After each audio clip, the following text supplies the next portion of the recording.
Bonjour, j'ai le plaisir de vous présenter en quelques mots mon nouveau livre qui vient d'être publié tout récemment, autrement dit 2 ou 3 jours à peine avant l'annonce du confinement en France pour cause de Covid-19. Ce livre, publié aux éditions L'Harmattan dans la collection Iran en transition, est une anthologie bilingue de chants patriotiques iraniens qui réunit une trentaine de ces chants en langue persane mis en regard avec leur traduction en français.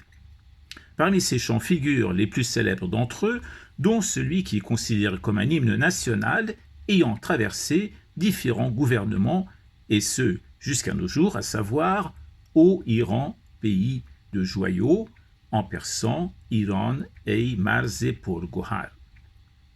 L'ouvrage débute par une introduction d'une quarantaine de pages que j'ai rédigée de sorte que le lecteur puisse appréhender au mieux l'histoire de ces chants et, pour emprunter un terme qui soit bien parlant, leur généalogie.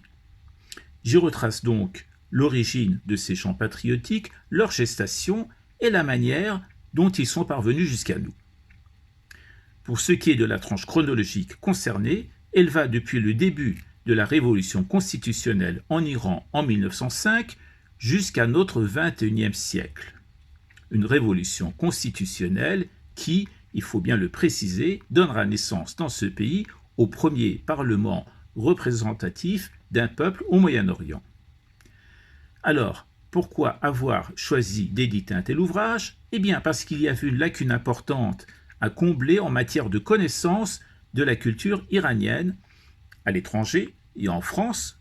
Pour ce qui concerne cette publication, il se trouve en effet que les chants patriotiques constituent un volet important et incontournable autant de la poésie que de la musique et du chant dans ce pays, et qu'ils font partie intégrante de son patrimoine.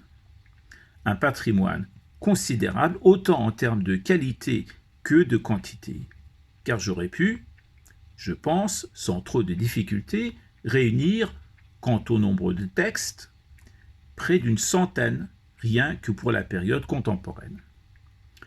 Quant à la qualité, quant à la qualité des chants, il convient de savoir qu'ils réunissent autour d'eux, de leur création, les plus grands noms de la poésie du pays, tout autant que les plus grands chanteurs et les plus grands compositeurs. Le phénomène relève d'une sorte d'alliance sacrée parmi ceux qui constituent l'élite intellectuelle et artistique du pays. Pour vous donner un exemple très concret de ce phénomène, il vous suffit d'imaginer un Louis Aragon, poète national français, mis en musique et chanté par un Jean Ferrat, grand poète français, dont vous auriez les équivalents en Iran. Sachant que dans la tradition iranienne, au cours d'au moins un siècle, cette alliance s'est répétée maintes et maintes fois avec un bon nombre de Louis Aragon et de Jean Ferrat iraniens. Quel a été le critère de choix de ces chants ? Eh bien, il fallait que non seulement ils aient été composés par les plus grands poètes et paroliers iraniens, mais aussi qu'ils aient été chantés dans l'espace public, dans les avenues, les universités, lors de manifestations, bref, qu'ils aient fait la preuve de leur pouvoir de mobilisation.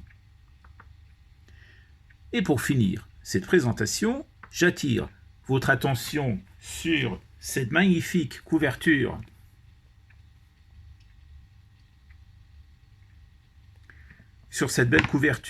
qui est l'œuvre d'une calligraphe de grand talent du nom de Leila Soderi, qui fera très certainement beaucoup parler d'elle. C'est une véritable performance, car elle a réussi à réunir dans l'espace très limité de la couverture des paroles appartenant à la première chanson de cette anthologie, œuvre du grand parolier, chanteur et musicien iranien Aref Ghazvini, considéré donc ce chanteur, parolier, musicien, comme le chantre de la révolution constitutionnelle iranienne. Dernière précision, le livre fait 200 pages, il coûte 18 € et j'espère maintenant qu'avec le confinement qui se précise de plus en plus, vous aurez l'occasion de vous rendre chez les libraires pour découvrir cet ouvrage, sachant qu'il est aussi, bien évidemment, disponible sur Internet. Et voilà, tout est dit. Quant à moi, je vous dis à très bientôt pour de nouvelles aventures culturelles entre la France et l'Iran. Si cette vidéo vous a plu, n'hésitez pas à vous abonner et donc je vous dis à très bientôt pour de nouvelles aventures culturelles.